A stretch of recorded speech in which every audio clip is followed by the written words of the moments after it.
Is there a link between a really good marketing plan and execution? Marketers tend to be lazy. Most business owners think that marketing is a discipline that can just be picked up. So if you want to get marketing results, you've got to make that first sentence pop. You are ridiculously passionate about this subject, man. But you can have the most beautiful car, it can look absolutely stunning, but if the engine of that car isn't working, it's not going to move an inch forward. And the same applies to a website. You can have the most stunning...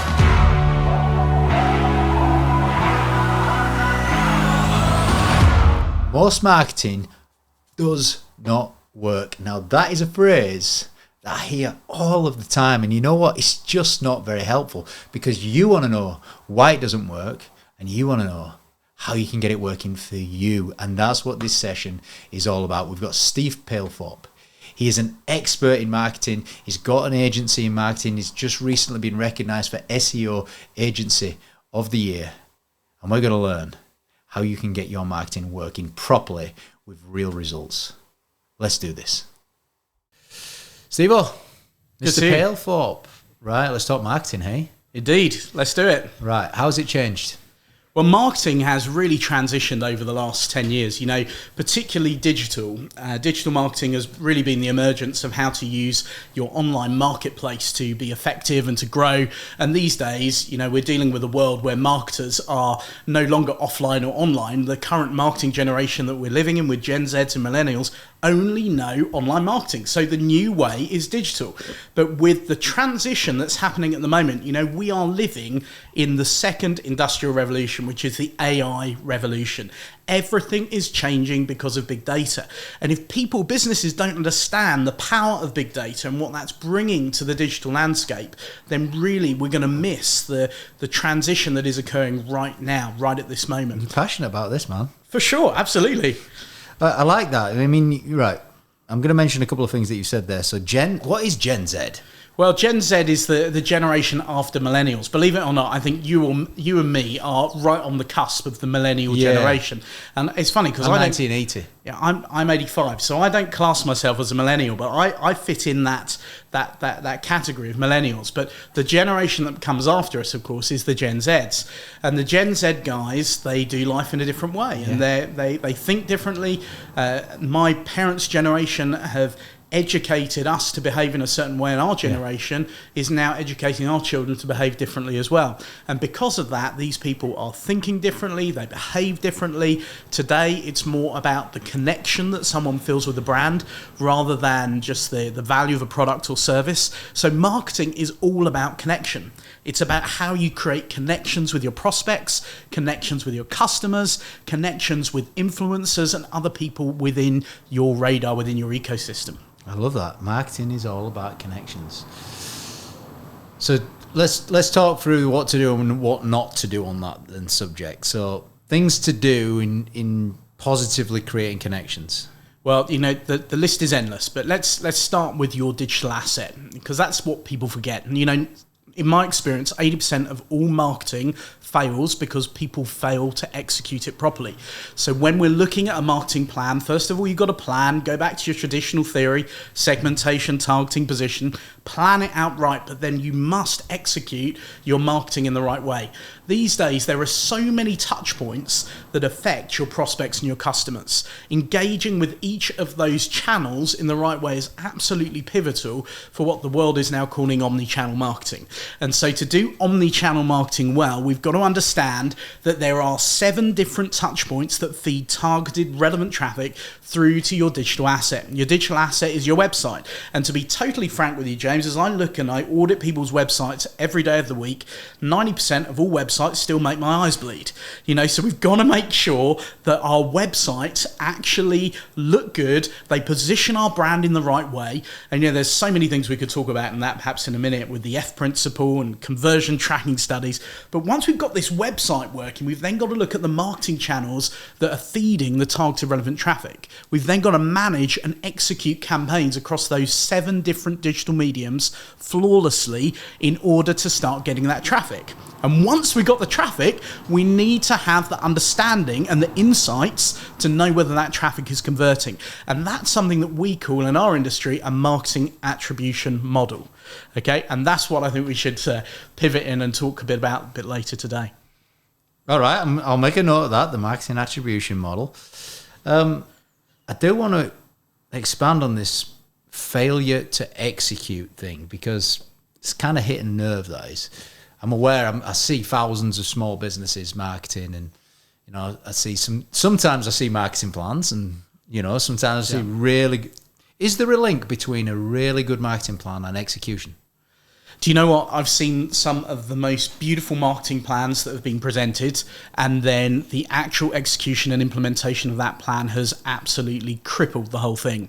So in my view, you can have the most beautifully structured marketing plan, but unless your team follow through on those actions to execute, it's not going to achieve the results. What's the key to following through and executing? Part of the key, and this goes back to good old action coach principles, it is strategy, planning, and actions. It is good old classic marketing theory. We've got to be able to understand the timescales for when we have to do certain things. And in my experience, when it comes to onboarding in our agency, we take quite a long time to do the onboarding work for a client.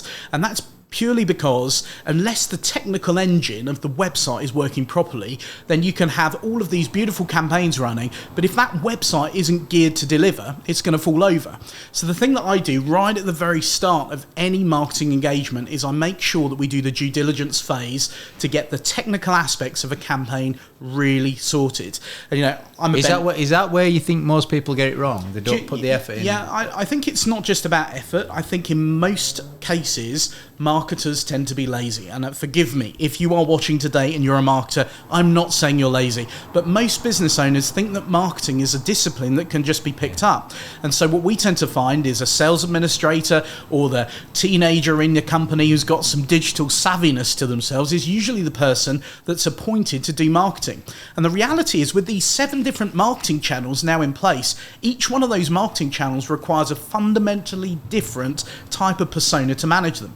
And so if you've got one person trying to do social, trying to do paid advertising, the technical aspects of SEO, that one individual is never going to be able to have the competency to be able to manage all of that omni-channel campaign. So what we have to do is we've got to really refine this down to look at how we can get a blend of personalities and skill sets here that will actually make a campaign in marketing effective. So going back to your question, what we've got to do is we've got to look under the hood. Now, like you, I know you're into performance cars, James. I drive a Bentley. I absolutely love it. It's my pride and joy. But you can have the most beautiful car. It can look absolutely stunning. But if the engine of that car isn't working, it's not going to move an inch forward. And the same applies to a website. You can have the most stunningly beautiful information site that's been crafted by a branding company. Oh, man, you could do absolutely everything with it. But unless the engine room of that website is working, you've got the technical aspects. Is that the attribution model that we're going to? We're getting there. But it's more than that. Before we get onto attribution modeling, we've got to get the fundamentals right. Has the site got an XML sitemap? That's the thing that integrates your site into Google through the search console. Is the site fast? Is it responsive? We're living in the era of the modern internet where... Gen Zs. Yeah, of course. But, but the table that we're sat on or the chair that we're sat on could be a connected device. We're no longer just talking about smartphones, tablets, and laptops and desktops. We're talking about the iPad that's on your fridge where someone might browse the internet now. So what's your website going to look like on these variety of different platforms? Potentially, we've got to get our website responding in a way that not only is super fast, but also positions ourselves to Google and other search engines in the right way. And to do that, we've got to look at a fundamental list of things that have to be right. And most websites we're finding these days, people haven't done the due diligence behind it to get that engine room of their website actually operating. Is that because they don't know how to do it? Absolutely. And I think if people really understood the complexities behind data science and data intelligence, then people would know they need to get an expert on board. You see, a couple of things that's happening in my mind right now. Number one is you are ridiculously passionate about this subject, man. And number two is people might be scared about what you've just said because the depth and detail that you're going into there is like, come on, guys, you got to get this right if your marketing's right. So what would you say to anyone that's scared about this? it's not something to be scared of. We're living in an age now where we can position ourselves to reach almost anyone. The world is now online. So the demarcation of borders and traditional territories that we used to have is no longer there. Your business can excel in the digital landscape. There's no question of a doubt. But there are fundamental things that have to be done right. I don't want to mention brand names on this platform here today, but there are certain websites that you could buy from an off-the-shelf type thing that fundamentally will never rank well in Google search. So why, as a small business owner, would you invest in inferior technology and inferior platforms? Instead, go for some of the leading content management systems, things like WordPress or Drupal, to really get your websites engaged and set up. And once you've got those websites, there's a huge myriad of different tools that are out there. Google itself is providing a whole suite of services these days, which are free to webmasters. Just go into the Google Search Console, download it, plug your site in, totally free to do. And Google's going to tell you all the things that are wrong with your site. So it's easy to fix those things if you follow the process. So don't be scared of this. It's about understanding the complexities that exist within digital marketing and the fact that you cannot get your teenage son or daughter to sit there and try and make sense of it. Yes, they might be able to come up with good graphics and all of those things, but we've got to utilize skill set, competency where it's appropriate. Put an engine under the bonnet. Absolutely. Get the engine, but not just any engine. We want an engine that's going to supercharge results. Because remember, marketing's all about results. There's a bit of a marketing pun in there as well. There is. Well, there you go. If marketing isn't returning an investment back to the business, then it's not achieving the outcomes. And I always talk about the marketing funnel when I'm talking about marketing. So at the top of that funnel is brand awareness. And typically big companies, they invest in brand awareness. And we all know the big B2C brands will plug thousands and thousands of pounds into brand awareness. But most small businesses don't have the capability or the budgets to go there. So we go down to mid-funnel marketing, which is sometimes what I like to call marketing fluff, because it's the stuff that is market engagement strategies, things like social media content, the learning center on your website. These are things that are harder to quantify results from, but absolutely necessary to drive that engagement with your audience. That's a mid-level funnel, yeah? That's mid-level funnel. Then down the bottom of the funnel is the lead generation strategies. And for most small businesses, if you're watching and listening today, I would say to you, begin with the lead generation strategies. So what are they? It's marketing automation via email. Okay, sending your email communications out. And with email marketing, you're looking at three things: trust, interest, and action. Trust comes from the sender. It's the person sending the email. Please don't send an email campaign to me from the name of your business that I've never heard of. Send it from your name. Steve Pailthorpe, James Vincent. Yeah. Okay, I'm going to get trust from that. Interest. Interest comes from the subject line. So what does this email say to me? Does it say that this is spam? Does it say it's the traditional newsletter? Newsletters just don't work anymore, right? So trust, interest, and action comes from the preview pane. So with up to 70% of all emails now being opened on a smartphone, the preview pane is the 2 lines of text that appears right at the start of your email. So if you want to get marketing results, you've got to make that first sentence pop. So what are we talking about here? We're talking about a newsletter? No, we're talking a 3-paragraph plain text email that I get it, I receive it, I open it because it's interesting, and then I take action on that. And the action that I'm going to be taking isn't necessarily to click on a link, by the way. It might be to respond to your email. And that's good enough for me. That's a marketing qualified lead. This is email marketing, one of the lead generation strategies that sits at the bottom of the marketing funnel. You've got other things like paid advertising. Okay, big cost center in some businesses. I was working today on a client project where a cost per click was almost £25 a click. Imagine paying £25 just to get one person onto your website. From paid advertising, we usually get a 3 to 13% conversion on a landing page. So we've got to have a model. We can build it. It's really easy. It's quantifiable. We've got to make sure that paid advertising is actually effective. And the last one, search engine optimization. A lot of people were asking me, is search engine optimization dead because of AI?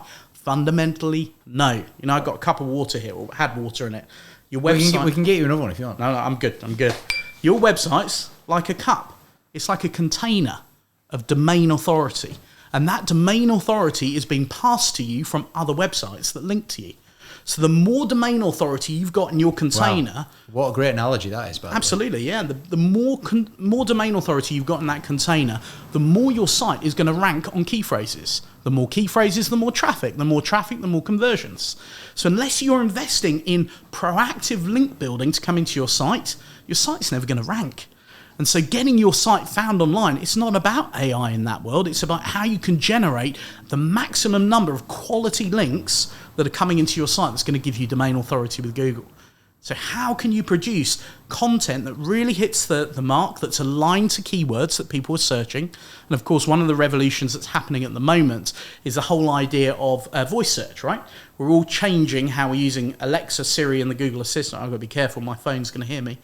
But as we're searching online using our voice, these days we're asking questions rather than typing keywords. Yeah. So how does my site respond to the questions that my prospects and customers are asking? And if we're positioning our content on those elements, that's when we're going to start getting results. You know what? I meet people all the time that are strong in sales, strong in strategic planning. I meet lots of people on that. Leadership, another one that comes out. Not as many people are good at systemizing a business, but very, very few people are good at marketing. With the passion, enthusiasm, and knowledge that you're speaking about here, this is such an important podcast here, especially for small businesses. But I don't want to say especially for small businesses as well. I'm going to ask you about small and big in a second. One thing you've said in there was marketing attribution model. What is it? Okay, right, let's get to the nuts and bolts, shall we? So look, whether you're a small business or a big business, it's absolutely pivotally important that we know where our marketing spend is yielding results. And that's the bit that when we say that we can get excuses or comments like, I don't know. Do you know what, James? Most small business owners that I speak to do not know what return they're getting from their marketing investment. They'll know they're doing networking, they'll know they're doing some digital advertising, they'll know they're doing some PR, but they can't quantify that. And even as you speak to bigger enterprises, it's the same pattern that occurs. So just for certainty on that, and this is my professional opinion, that means then that those businesses are not making objective decisions, they're making emotional, subjective decisions. Correct. Yeah. How many businesses do that at the moment? I would say 9 out of 10 of all of the customers that I engage with have made emotional decisions about their marketing. And keep making emotional decisions. Yeah, absolutely. And it's one of the reasons why it can be so frustrating as a marketing agency owner, because even marketing agency, James, are performing in this way, in they're making decisions based on emotive fantasy rather than on pure data. And, you know, these days, because of AI and because of all the information that we can tap into, we don't need to make decisions based on those emotions. Of course, we're going to anyway because we're human, but ultimately, we can make decisions based on quantifiable metrics. And Google gives us all of that. So how do we take and harness that? That's where the marketing attribution model comes in. So what is marketing attribution? Marketing attribution is the development of a system that sticks on the back of your website and it monitors the traffic that comes from the 7 marketing channels that are driving that targeted relevant traffic, and it looks at which of those channels is producing marketing qualified leads. And it does that through conversion tracking. So the moment someone comes to your website, fills in a web form, the moment someone comes and clicks on the telephone number to call you, the moment someone comes and takes a logical next step that is predefined by you and they complete that journey, that is a fulfillment of what we call in the industry a conversion. I'm not interested in soft conversions. We can see those every day of the week. I want to know hard conversions. When is my marketing producing me a lead? When is my marketing producing me a sales transaction? So this goes down to what we call cost per lead or cost per acquisition. Right.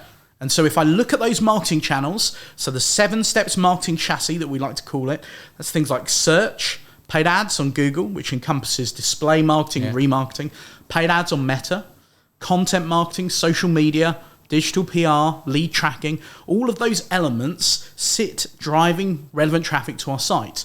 And what we do is we place a bit of technology on the website that looks up which of those channels is producing conversions.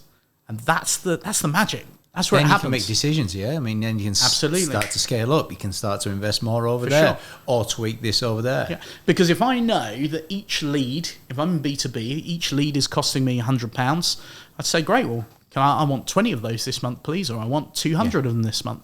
So once we have quantifiable data that how long does reveals it take the you then truth, to get that? When you, on average, when you're working with a customer, how long does it take you to get to quantifiable data stage? you know, within 1 month, we have data tracking in place. So the moment a client kicks off with us, we're plugging in our tools straight away. So over that first 30-day period, we've got all the data we need. In order to then drive performance from that data, I'm going to need about 90 days. So 3 months of tweaking, measuring, testing, trialing different things. That's the thing, isn't it? You said 80% doesn't work. So there's a lot of changes. What's the right decision-making cadence for I want to say a small, medium, or large business? What's the right decision-making on marketing? Well, that's a great. Is it every week? Is it? No, I don't think it is every week. I think that there's strategy, there's planning, and there's actions, right, as we know. And the strategic piece changes every 90 days. That's typically the cadence of activity. The implementation is monthly. And so that's why I always work on monthly calls, making sure that I'm reviewing, execution. But then the actions that we do are weekly. They have to be tracked weekly because so much can change. You know, I was working with a client today who is in the private healthcare sector. And one of the things they said is that just by moving one of their campaigns from one style of campaigns in Google Ads to another, it would reduce their leads by about 30%. They weren't being managed by us at the time, so we just looked at different styles of Google Ads, We just looked at it, looked at what was going on before, and we pivoted it back to what they were doing the previous month. So just by making that small change, that small tweak, we've immediately added 30% on the lead generation for that one client. And they would they not have noticed that? Well, yeah, of course they've noticed it, which is why they've flagged it. But they might not have actioned it. But unless someone has the understanding of how to use digital mediums effectively, then they're not going to know. And this is why you can't be doing your Google Ads yourself. That's why you shouldn't be doing your search engine optimization yourself. It requires specialist knowledge. Well, look, you're certainly giving me that opinion at the moment. So these are the departments in a business. We've got the marketing department, the sales department, the operations, the delivery department. We've got the finance department. Yeah. We've got the HR department, all right? So there's five departments in all businesses. Is marketing the one that changes the most and the fastest? Well, great question. And, you know, going back 2 years, if we talk pre-pandemic, every business that you speak to, even every coach you'd speak to would have said that the finance department is the most important department in the business. I think it's fundamentally changed now. Yeah, I agree. Right now, marketing is the most important part of the business because marketing produces sales.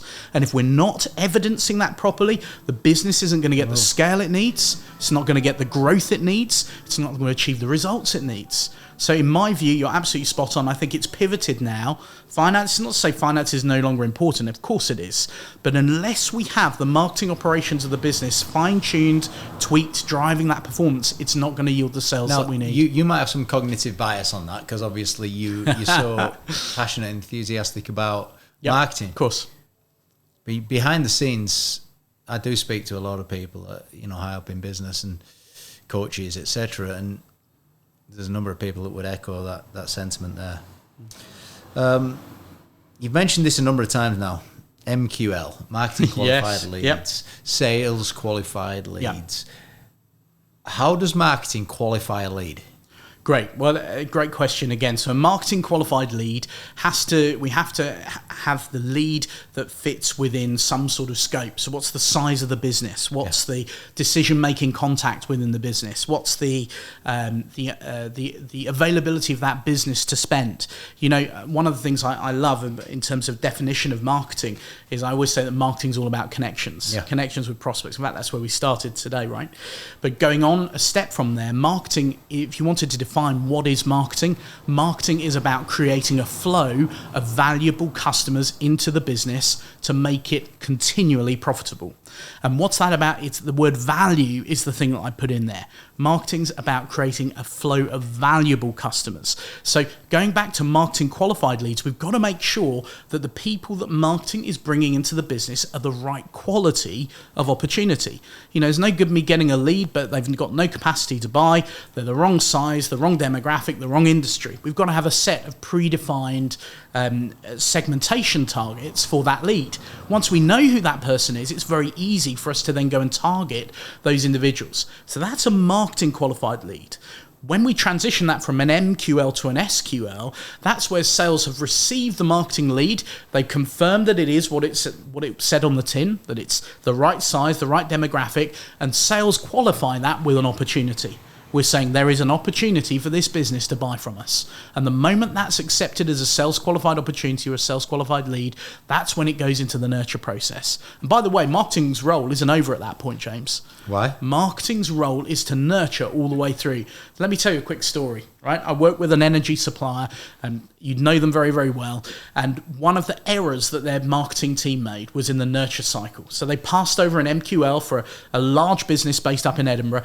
And what happened was the marketing manager at the time decided to put a promotional offer out, offering up to, I think it was 15% off an energy contract for the year. Yeah. The lead had been passed over to sales, it had been qualified, it had been taken as an opportunity, and the sales manager was on his way, driving up from London to Scotland, 8-hour, 10-hour trip or whatever it was, and he gets a call 2 hours away from reaching Edinburgh from the client saying, "Oh, I've just received your latest promotion. Deal's off the table. We're going back to that to the offer you've just put out." The sales director absolutely hit the roof. Can you imagine? But what marketing have failed to do is they've failed to understand when the lead had moved from marketing qualified lead to sales qualified lead. Because at the moment that lead is accepted by sales, it should move into a nurturing cycle.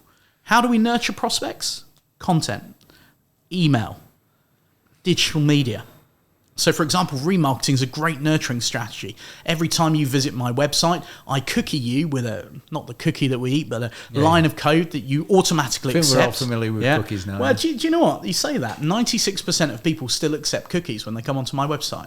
So that means that probably the majority of people don't really understand cookies.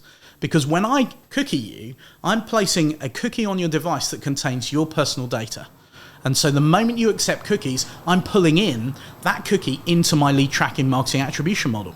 So I can track your behavior, I can see what you're doing, I can notify my sales team when you exhibit buying like behavior, and I can remarket to you via email and via ads. So you're certainly convincing on this subject. Yeah. But this is the classic ideology, right? When I'm buying handbags for my wife, and for the next 90 days, wherever I go across the internet, I'm being marketed with handbags that I see on every website that I go to. Right, that's bad remarketing.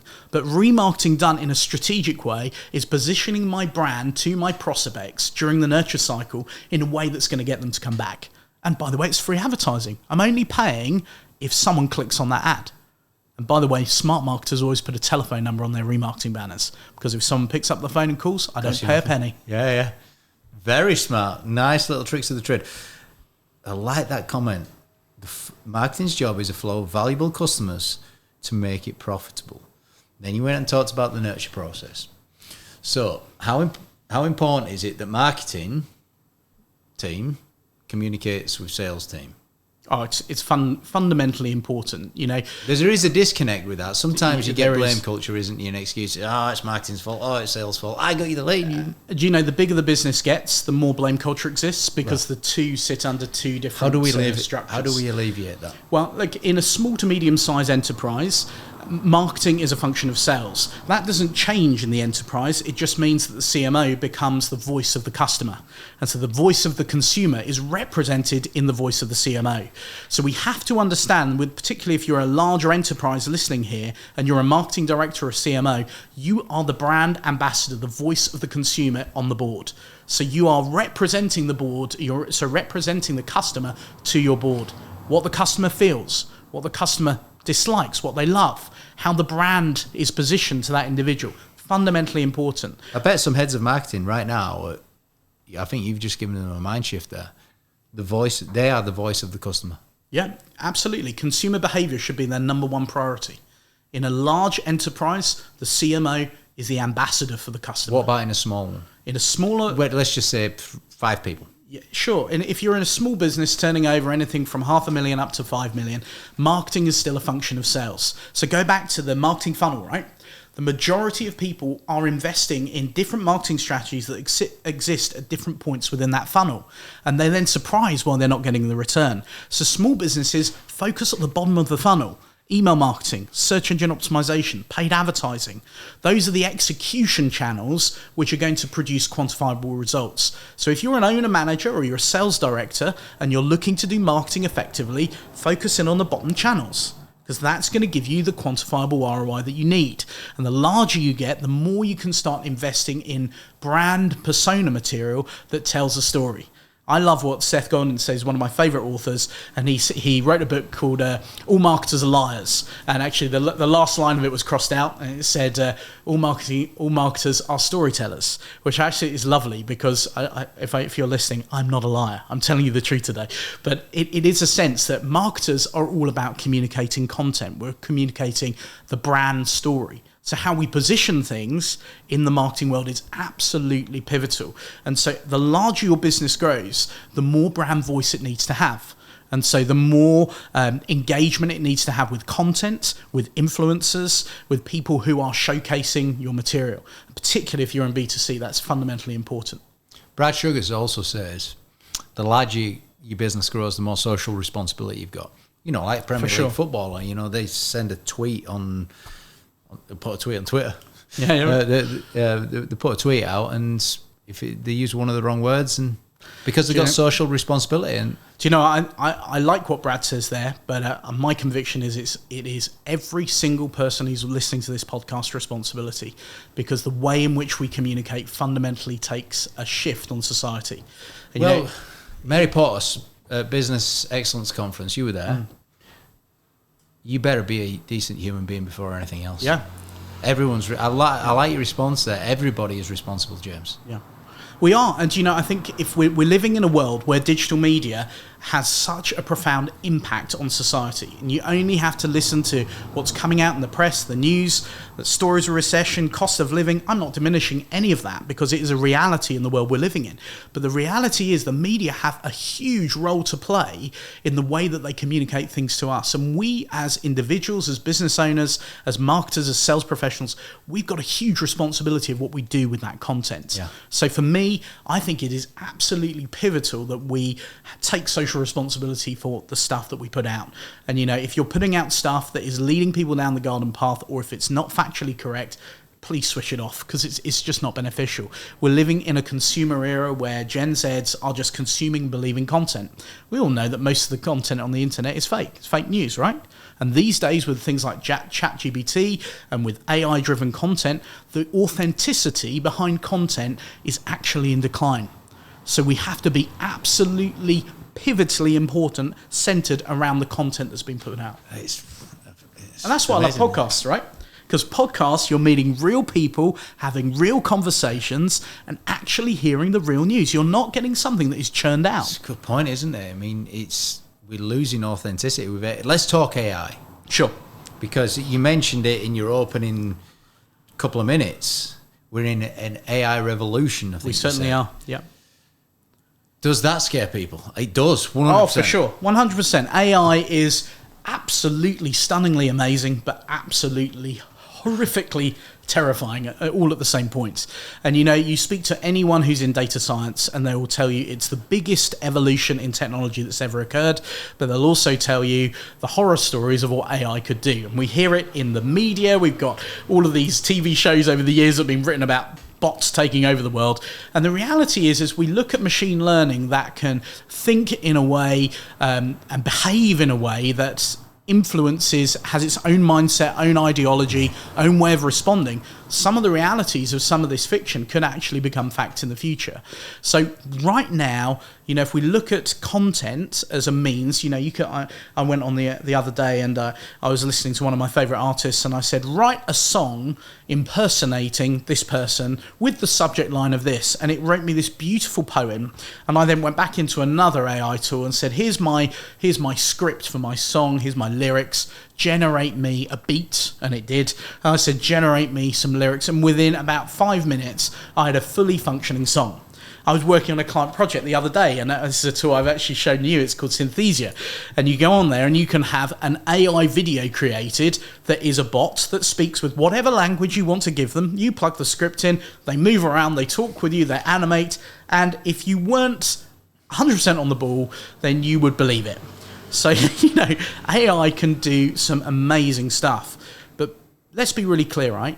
When we talk about generating content, one of the biggest things that people were saying to me is, well, I'll just use ChatGPT to create all the content on my website, or I'm going to create blog posts using ChatGPT. Let's be really clear. Google understands the difference between genuinely written human content and AI written content, okay? Fundamentally, you can plug an article in and it will give you an AI score. And if that score of that article is scoring more than 70% AI generated, it will not rank online. Okay, so guys, you're using ChatGPT thinking, wow, I've written a blog using ChatGPT, I've won, I've saved myself time, energy. You've also not delivered anything in terms of real traffic to your website because Google is fundamentally not going to rank it. So where do we use AI? We use AI to process big data, right?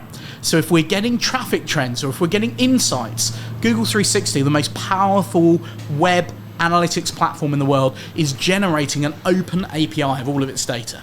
So ChatGPT can access all of that data, crawl through it, make sense of it in moments. We can get that data, we can use it.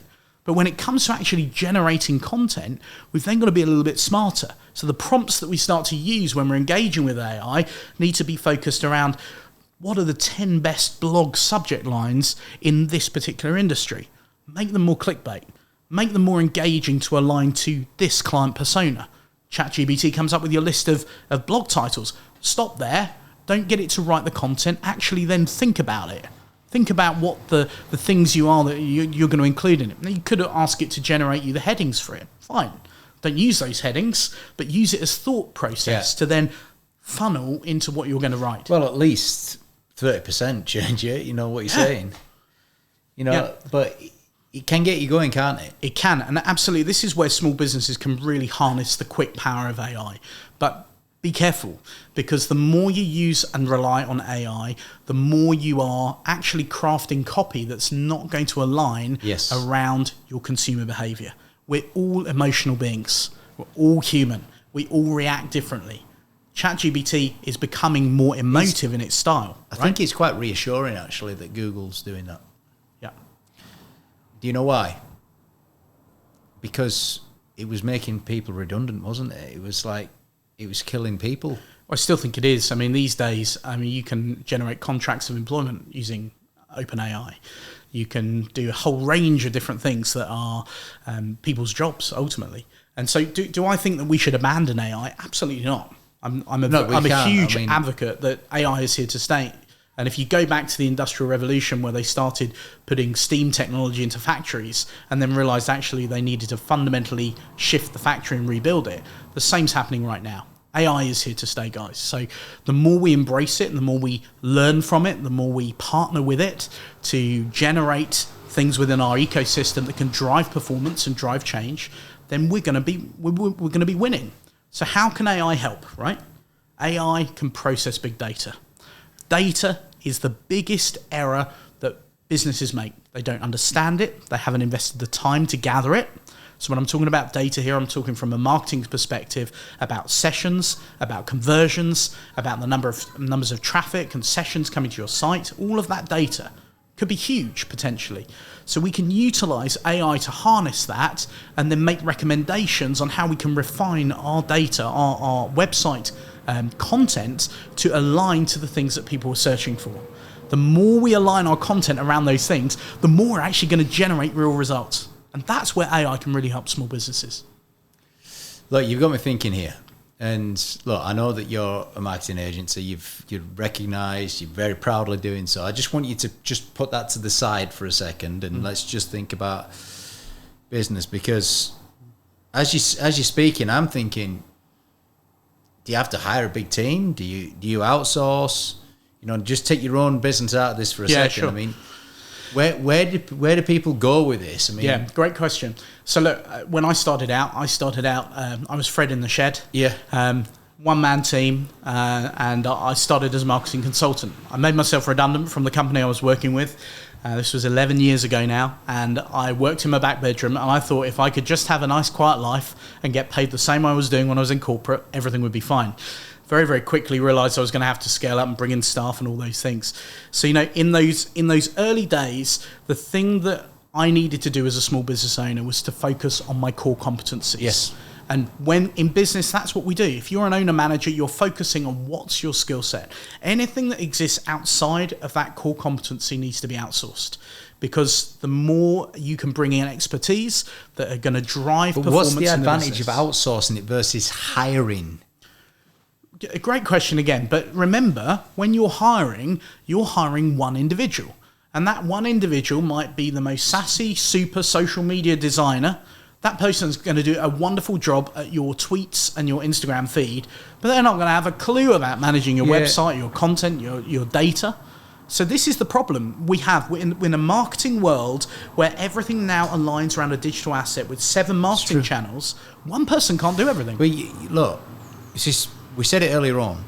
We kind of agreed on the subject that it's the most important department in the business. If we analyse that, the average small, medium, even large business, how many people you got in your marketing team? How many people you got in your sales team? How many people you got in your delivery team? That tends to be the biggest. Finance, HR. And the marketing team is always tiny. It's always small. And I was speaking with a prospect just yesterday who is a £3 million business, and the guy said to me his annual marketing budget was £10,000.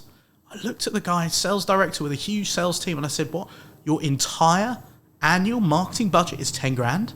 Who have you got in your team doing marketing?" He said, "Well, we all try and chip in. No one salaried person to support the sales function in that business." Did he use the word try and chip in, Try. Yeah, because it's people doing their best endeavours to try to do something because they don't know. There is an advantage, isn't there, when you've got less roles and responsibility, more focus, more attention. Because even as you're saying it, I'm trained in the field of marketing, but I would sooner hire a set of experts. Yeah, of course. You take care of that, I'll stay in my lane. Yeah. I'll do what I'm really strong at. And to this day, look, I run an agency. I've got 26 staff. We've been doing performance marketing now for 11 years.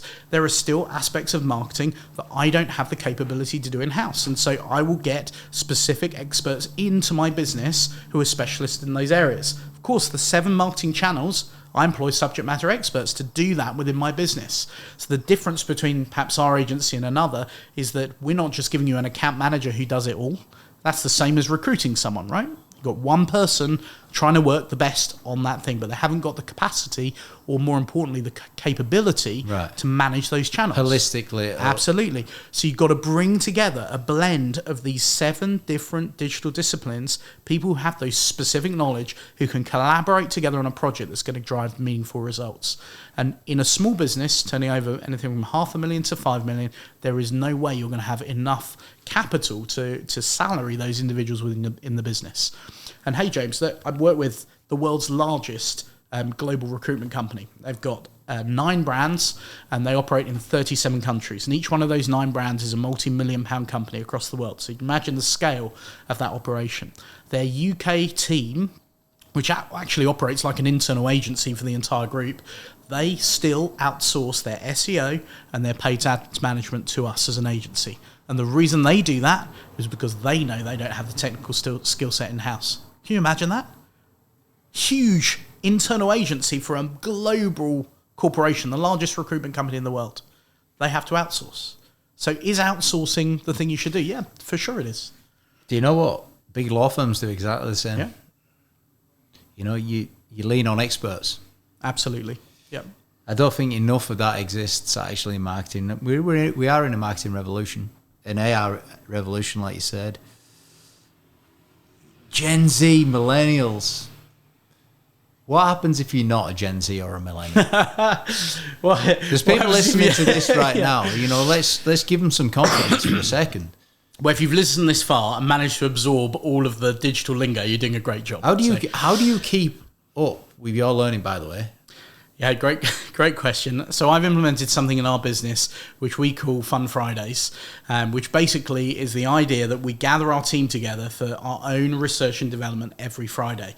So is that the Ideas Factory? That's the Ideas Factory. I was checking it out, actually. So the Ideas Factory is something that we've built within our business where every member of the team has to come with a set of objectives. So every member of the team comes with their own piece of research that they have researched that week around the area that they specialize in. It's one change, or it could be a number of changes. We collaborate around that idea. It has to benefit our clients, or it has to achieve one of our business objectives. And one of our business objectives is we give 30% of our profits to good causes. Yeah, it's really cool. That's aligned, very much aligned with my value system. So if that's one of the things the Ideas Factory produces, happy days. I'm all over that. But we come together and we drive that innovation, because unless a business is constantly innovating within this marketplace that we're in, it's going to fail. And so we know that innovation has to sit right at the core. Going back to your question, if you're dealing with someone who is slightly older, perhaps you have been running your business in the same way for years and years, you've done a phenomenal job getting it to where it has been now, you've got to be able to embrace how to use digital media effectively. And this goes back to the most common mistake that we see business owners make, which is dealing with a client who is the UK's largest shredding company, paper shredding business, and they go out and they you put your paper in a receptacle in the office, they drive up to you and shred it on site and then take it away.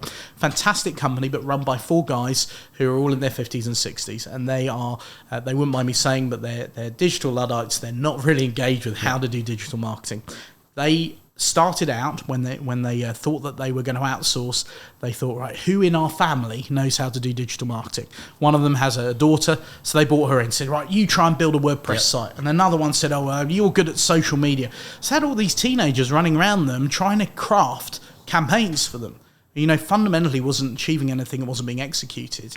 And so we came along, we put the strategy together, and they achieved a 1 to 237 ROI last year. Every £1 they invested in marketing achieved £237 back to the business. Isn't that amazing? I tell you what is really amazing, though, the fact that they know that number. Yeah. Like that's multi-attribution modelling. Yeah, and it kind of, that lifts the pressure off, because unless there's a machine that's doing it, I don't know how you where you would start. It's almost like a minefield out there. Of course it can be done, but the marketing and attribution model sounds amazing. It's a nice little, it's a robotic name as well, isn't it? Yeah. Let's come back to that question, because I did sort of go off track there for a second. What about if you're not a Gen Z or a millennial and you need to take confidence from this? Yeah. So if you need to take confidence from it, just know that digital marketing will work in almost any industry. You could be a manufacturer in industry doing anything like this. The most important thing that you've got to be able to do is to understand the basics and then outsource to the people who are going to be able to do this for you. Don't try and in-house it. This isn't one of those areas that you can bring into the business and try and get working. And it's also, if you're a small business and you're not a Gen Z or millennial, the tendency is to try and do as much of it as yourself because you want to save costs. If you're in that position, the best thing to do is to get a quantifiable results model that gets your marketing results working. That's the thing that's changing things, because if you know the amount that a lead is costing you or the amount that a sale is costing you... Is this the first thing that you do? Absolutely. Sort out the data. Get under the hood of the chassis of the website. Start making objective decisions. Correct. Get control of it. Yeah. From, I've got depth and detail from you in this as well. Small business versus big business. What's the difference? Is there a difference now? Do you know what? It's all about scale, right? And the bigger a business goes, the more they want to in-house things. And the problem with in-housing is knowing and understanding the technical competency of the person that you're recruiting. So it then becomes the recruitment process to in-house a marketing team. So what we tend to experience working with both SMEs and corporates is that there is a gap that exists between a company turning over 5 and say 15 millions, where they tend to start going through an evolution to bring things back in-house. And it's very, very normal. Happens with anyone that sits within that void. They're always trying to bring those people in-house because you can drive better results and sometimes get better return. But the issue you have with enterprise is, how do you know when you're recruiting someone who's of sufficient quality? And how do you actually track and benchmark that individual's success? And that's the difficulty, because if you've got a CMO who doesn't understand the data, or if they're a strategic marketer... Do you sometimes work with CMOs? For sure, all day. Yeah, we work with companies not only to help with their recruitment of their marketing team, but also to help the CMO with a marketing attribution model that can benchmark what they're achieving in-house. You know, lots of CMOs will be fabulous strategic marketers. Spoke about being the brand ambassador or the voice of the customer, right? They'll be fantastic at that, but they won't necessarily know the data analytics that sits behind that. So often we'll then come in to provide that insights and that data science that sits behind that CMO's decisions. So that CMO is then empowered to make recruitment decisions or strategic decisions that affect the marketing with real data that has real meaning. Really good. I mean, I think you've really added a lot of value to a lot of business owners right now in this session. Awesome. Marketers as well. We haven't finished yet. I've got some more questions for you. What's your favourite book? I told you that earlier. I'm a big fan of Seth Godin. Have you read all his books? I've read. I don't know about all of them, but I've read 20, 30 books. I've read quite a few of them. Well, he's the powerhouse. He is. You know, I've worked with him before. I've spoken on stages with him. Wow, he is a phenomenal guy, and I just love his communication style. But the book that I love from him is All Marketers Are Liars, and then he crosses out liars, and he says have to be great storytellers, because I think brand voice is so important, particularly as we're dealing with enterprises. So that's probably my favourite out of the bunch. And storytelling sells. Yeah. So, what's your favourite movie? Oh, do you know what? I've watched so many movies of late, but I went to what I was watching last night, because I watched the Pope's Exorcist on which. Well, you did tell us. You said you wouldn't tell us. Now you have to. But actually, it was great film. But that's not your favourite one. Not my favourite, no. But it was something that I bought actually on my Amazon Prime subscription. But I think actually I'm more into series these days. So I've watched. Which favourite series? I really like The Last Kingdom.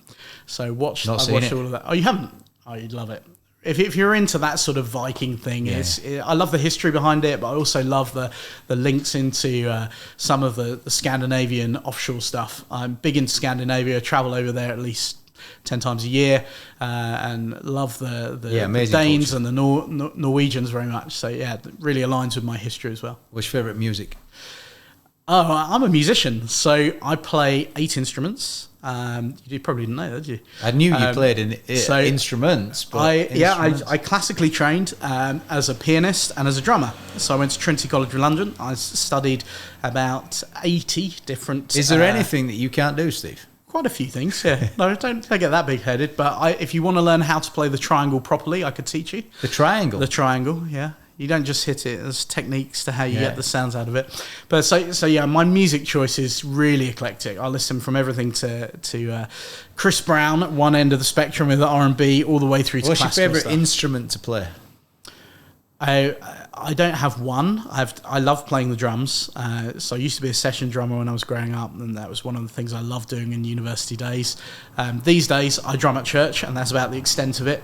But I love getting onto the drum kit, using your limbs and getting it all your body involved in making rhythms amazing. But I love playing the piano. So I've got Baby Grand in my office, which I think you've seen before, and I just love the flow of being able to craft and create stuff on that. It's pretty cool. Really cool. You're at a church that plays drums, but there you go. If you're not at a church that plays the drums, then all you're doing is smelling, or hearing bells and smells. And bells. That doesn't really fit in with my thinking. And if you could have a superpower, what would it be? Oh gosh, superpowers. Do you know? I would love the ability to understand what someone's saying. What's that scene of I forget the name of the person, but I think it's in what's the film that came after Harry Potter? It's the same the Crimes of Grindelwald.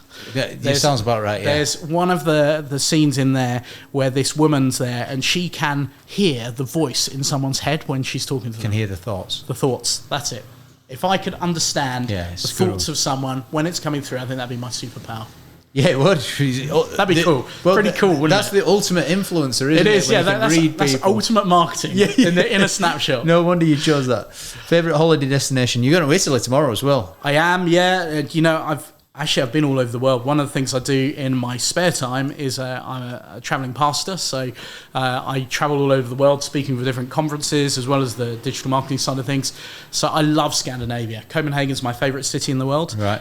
But if it's for holiday destinations, I'd have to say probably I love St. Lucia. Yeah. I love the Greek islands. Yeah. I think for my kids, I've got a young family, the Greek islands are like 3.5 hours away. Yes. So Rhodes, Crete, any of those places are lovely for warm sunshine. Yeah, but Copenhagen. And Greek culture. And food yeah. Of course.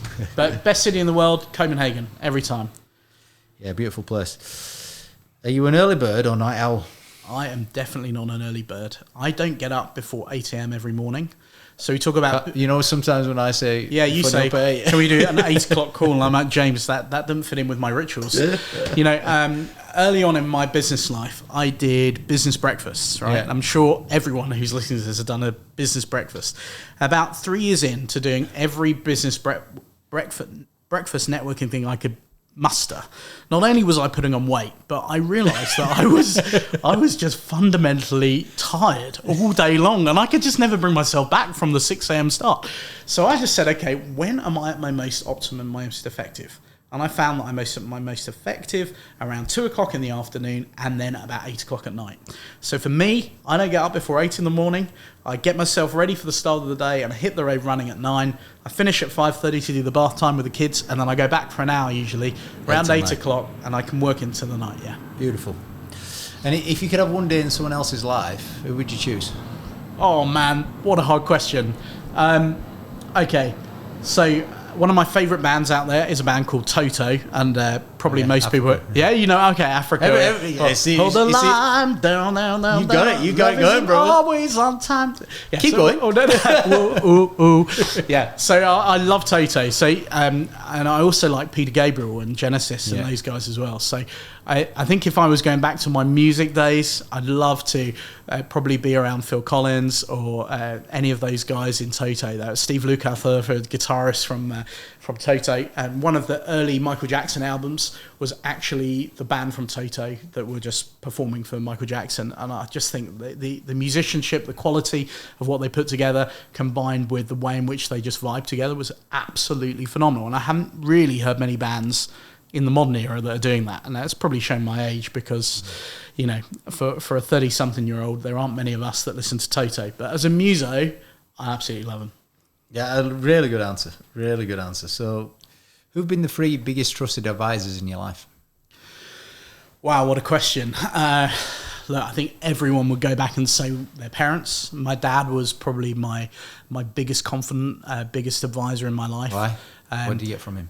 What did I get from my dad? I got an enduring sense of the ability to achieve anything that I put my mind to do. So good, that, isn't it? My dad was a baker, so he actually was a Michelin star chef, but he started his own patisserie, and at the age of 5, I was doing child slave labour in the bakery. So that 4 a.m. starts? No, not even that, even earlier. 3 a.m. starts, and we did all of that before we even went to school. So I was making the knotted rolls, the creme patisserie, all of that from the word go. And I didn't get paid a beam for it. But do you know what it taught me? It taught me customer service. It taught me how to handle money. It taught me the value of living well with your family. And, in those days, my parents didn't have much money, and he was running his one patisserie. And so in those days, he would make cream cakes, and he would go one night to the Indian takeaway, and he'd exchange cream cakes around the back in exchange for a tikka masala or something. The next time we'd go to the kebab Turkish restaurant over the other side. And they lived their lives like that. It was hand to mouth in many ways. But I learned resilience from him. So yeah, definitely him. It really resonated. The first part of your answer was he taught you could do anything, and my dad also did the same for me. And and I'm struggling to think if there's anything better a parent can do. Just believe in your children that they can do anything. I always said with my own family, if I can be a role model to them that encourages and inspires them to be the best that they can be, then I might achieve something. Yeah, nice. Yeah. All right. So if the listeners could or should do one thing, the most important thing from listening to this around marketing, because marketing is what we've talked about, what could it be, or what should it be? Guys, get your marketing working. If your marketing is not achieving results, then you need to stop and make a change. And the way to do that is to look at your digital asset, your website, look at the conversion strategies that exist around that site. Do you know what? We didn't talk about conversion strategies today, but you know, I think there's going to be a lot of questions that come off this. So one of the things that people always ask me is how people make decisions when they come to a website. It takes 1.4 seconds for a prospect to decide whether they're going to stay on your website from the moment they land. So eye tracking study that exists within what's called the F principle, it only applies to the Western audience because in the East it's actually an inverted F. It's all to do with how we read left to right. So what happens is an individual within 1.4 seconds of landing on your website will draw a capital F on the screen, regardless of whether it's on a mobile device or whether it's on the desktop. So if your content doesn't align within that F, then it's not going to result in a conversion. Okay, science behind how we look. If the buttons are the wrong color, I talked about making my eyes bleed. Yeah, stuff like that affects conversion metrics. Yeah. So maybe we should do another podcast just on that topic. Just on that one thing. So conversion strategies is the most important thing to get the vehicle of your website, get that engine working to take you forward. Get your marketing working. But then the 7 marketing channels, what I like to call the 7 steps marketing chassis. These are channels. They're separate entities. Social media, search, paid ads, Meta, Google, marketing automation strategies, email marketing, social media, lead tracking. All of these things drive targeted relevant traffic to the site. Unless we execute an omni-channel campaign across all 7 of those channels, then we're not going to drive marketing performance. And if you're not tracking it, friends, then you're not going to know if your investment is returning anything. So if you're not doing that yet, it's time to start. And it's easier than you think. But get the advice you need, and always happy to help and reach out if you want to connect on socials. Happy to answer questions. You know what my favourite part of today is? 2 things. Number 1, your energy and enthusiasm on this subject. You're so passionate. And number 2, the CMO. The big responsibility. You are the voice of the customer. You better embrace that. Absolutely. Yeah, powerful, isn't it? Yeah. Because the CMO is not just about leading a marketing function. He is the brand, he or she is the brand ambassador on the board. So everything that customer feels, likes, dislikes, that needs to be fed back from the CMO. And the CMO's role there to truly embrace the brand, truly embrace the feelings and emotions behind the customer is of profound importance on the board. Because what's happening at the moment is most brands are getting disconnected from their customers. Why? Because these days, marketers go online, they go, give me a social media calendar, and it tells you 365 days of what to do when and what to do there. But some of those things our customers aren't even interested in. Why am I doing an awareness day about whatever? Do my customers really care about that? So we've got to understand what our customers are thinking, what their passions are, what their interests are. And that's the primary role of the CMO. What's your favourite part of today? Do you know, I always love talking about marketing. I could talk about this subject all day, every day, but I thoroughly enjoyed being here with you, James. And I think for me, I love marketing attribution. I think most people I speak to in marketing don't know how to get results. So if I've given you a snippet of information, friends, today on just how to leverage some of these things to actually generate meaningful results, I've done my job. Well, you certainly have. Ladies and gentlemen, there you go. Steve Pailthorpe. Thank you, James. Great to be with you. Thanks so much.